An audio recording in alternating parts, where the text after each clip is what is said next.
Assalamualaikum warahmatullahi wabarakatuh. Kembali lagi bersama saya Muhammad Firamadan. Pada kesempatan kali ini saya akan kembali membahas eh, Y2 Framework, melanjutkan pembahasan sebelumnya. Yaitu topik yang kita akan bahas pada kali ini yaitu security. Nah, ini merupakan topik terakhir ya dari Y2 Framework yang pada playlist yang saya punya. Oke, sekarang kita akan masuk pada materinya. Ini untuk video teori terlebih dahulu ya. Untuk latihannya akan saya lakukan di video yang lain. Kita overview dulu. Nah, pengelolaan keamanan yang baik sangat penting untuk kelangsungan hidup sebuah aplikasi. Untuk membuat aplikasi memiliki tingkat keamanan yang tinggi, I menyediakan beberapa fitur keamanan, yaitu authentication, authorization, working with password, cryptography, lalu ada fuse security, out client, dan best practice. Pertama itu authentication. Nah, authentication adalah proses untuk memastikan bahwa user yang login adalah memang benar dirinya. Authentication biasanya dilakukan dengan menggunakan kombinasi username atau email dan password. Pada Y2 Advanced Template, secara default telah disertakan proses authentication untuk user login. Sedangkan pada Y Basic Template, proses authentication hanya dilakukan menggunakan username dan password yang di-hardcode pada model user. Nah, di sini ada proses authentication. Nah, pada Y2 Advanced Template, proses authentication melibatkan hal penting. Yang pertama itu mengatur komponen user pada application configuration, lalu membuat atau menggunakan kelas user yang mengimplementasikan interface Y-Web Identity Interface. Proses login akan melakukan validasi password yang dimasukkan user dengan password dalam tabel user dalam bentuk nilai hash. Jadi di hashing ya. Dalam autentikasi di Y ini sudah dilakukan hashing. Untuk mendapatkan informasi terkait dengan user yang sedang login, di sini ID Y app user ID, untuk username-nya yaitu Y app user identity username. Jadi di sini ya, sini di web.php or main.php ada komponen user identity class common models user. Mungkin kita bisa lihat dulu ya. Di web. Nah, di sini bisa kita lihat ya. User, pada properti user di sini ada identity class-nya. Ini menggunakan app model users. Dan ini enable auto login true karena ini yang basic ya. Atau mungkin kita bisa coba buka yang advance.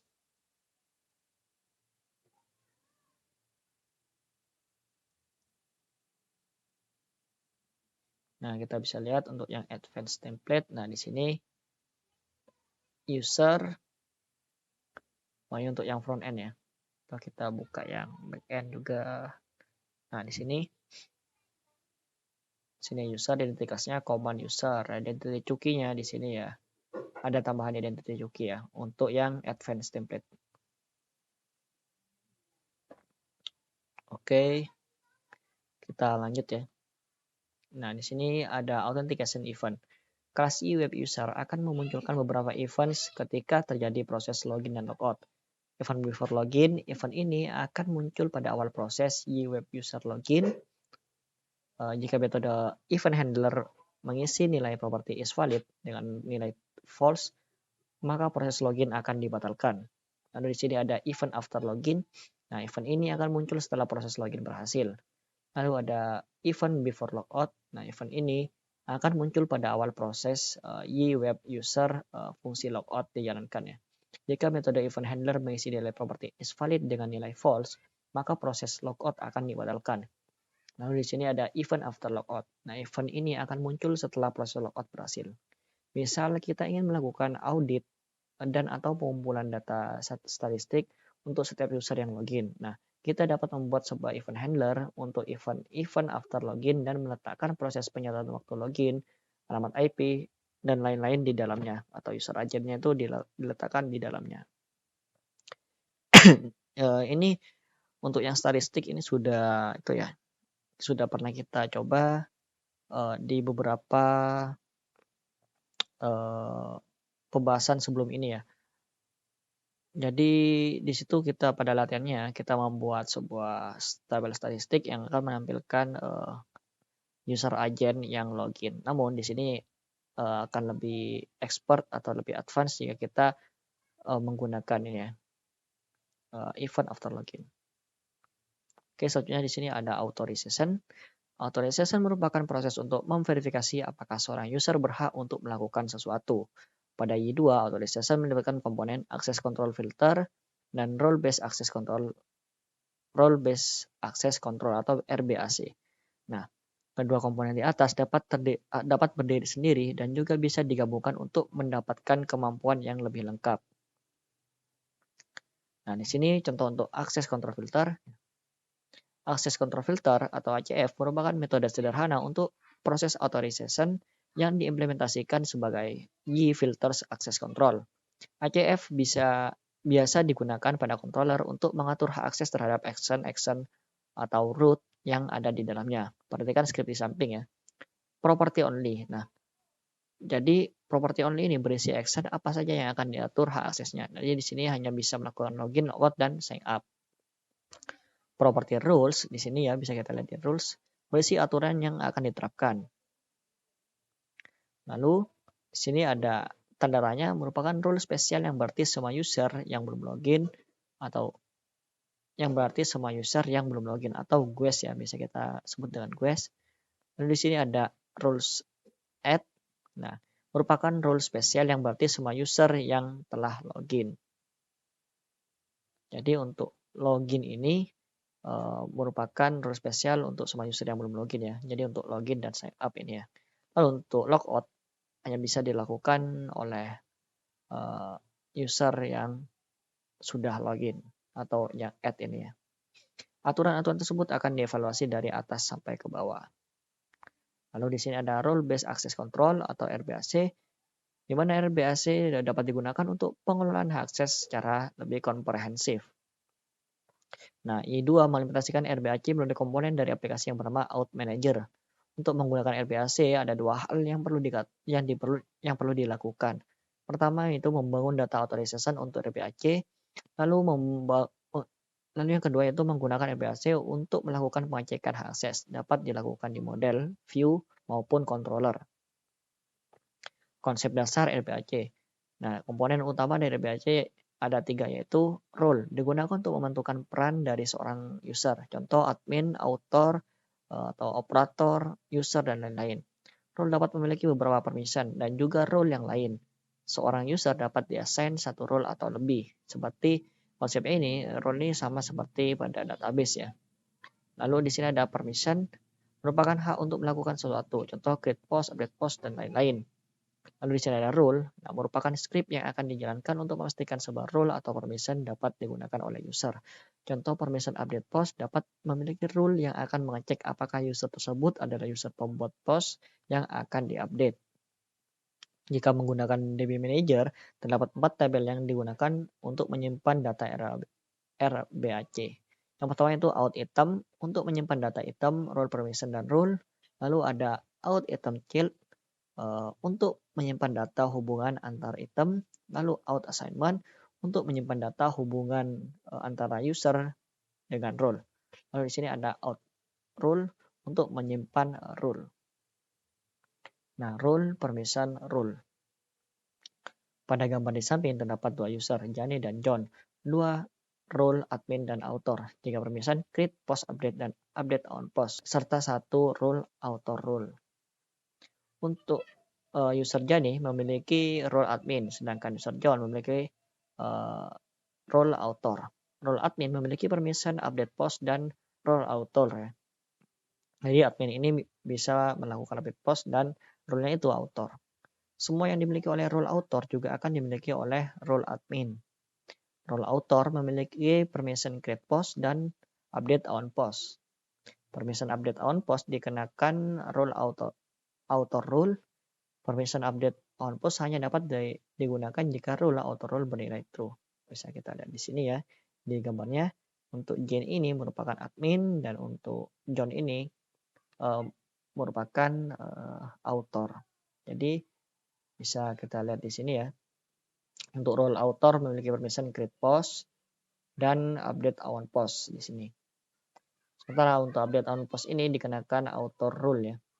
yaitu permission on post hanya dapat digunakan jika author rule-nya ini bernilai true. Jadi bisa diupdate jika memang user yang ingin mengupdate merupakan user yang membuatnya. Lalu di sini bekerja dengan password. Ya, semua developer yang baik pasti tahu bahwa password tidak boleh disimpan sebagai teks. Banyak developer masih percaya bahwa dengan menggunakan algoritma hashing MD5 atau SAL sudah cukup aman.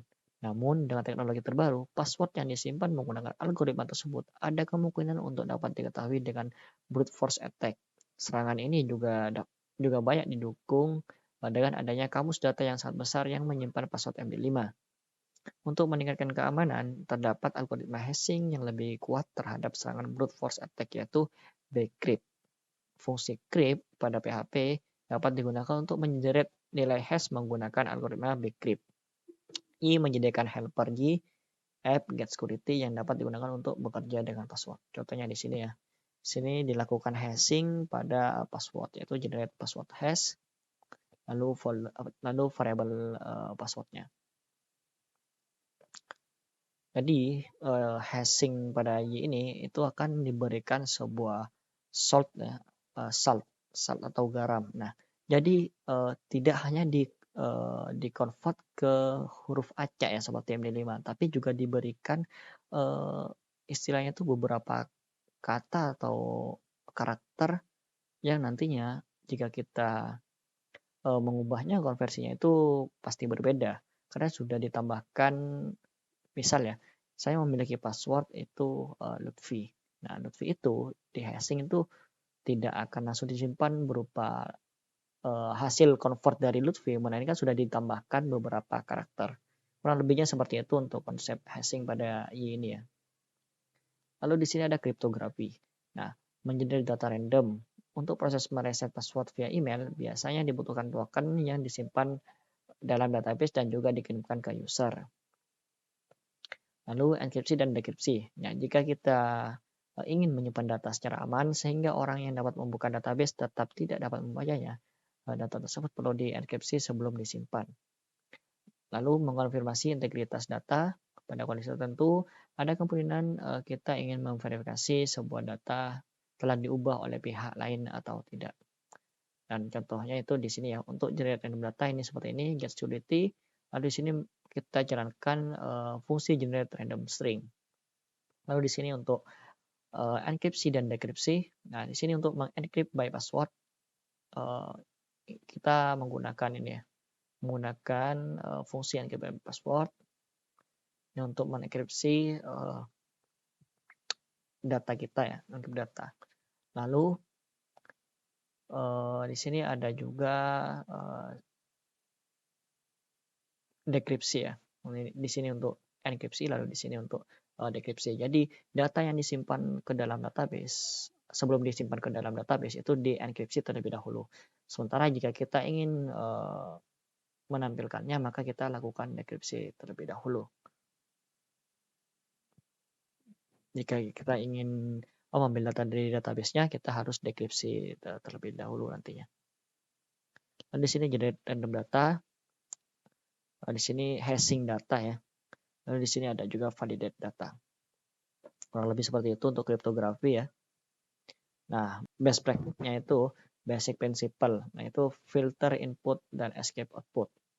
Lalu avoiding SQL injection atau menghindari SQL injection. Lalu avoiding XSS atau cross-site scripting. Lalu di sini juga avoiding CSRF, cross-site request forgery. Lalu di sini ada avoiding the file exposure, lalu avoiding debug info and tools at production, using secure connection over TLS, secure server configuration. Nah, mungkin kurang lebih seperti itu ya untuk best practice pada security. Ini beberapa dari best practice ini sudah secara otomatis dilakukan ya pada Y. Contohnya seperti cross-site scripting ini itu sudah secara default sudah menggunakan ini, sudah menerapkan cross-site scripting. Dan untuk CSRF ya pada saat kita inputan itu juga secara default pada Y itu sudah ini jika kita melakukan generate menggunakan GI itu sudah secara default ya. Oke, untuk latihannya di sini ya pastikan aplikasi yang kita buat telah menerapkan konsep keamanan di atas ya. Jadi untuk latihannya mungkin saya akan bahas di video lain. Tapi seperti yang saya jelaskan tadi bahwa secara default jika kita menggunakan generator G, maka itu sudah menerapkan beberapa dari konsep keamanan yang ada di sini, jadi best practice-nya. Oke, kurang lebih itu ya yang bisa saya sampaikan pada kesempatan kali ini. Kurang lebihnya mohon maaf jika ada salah kata, mohon dimaafkan. Dan tentunya jika ada penyampaian yang kurang tepat mungkin bisa dikoreksi ya. Assalamualaikum warahmatullahi wabarakatuh.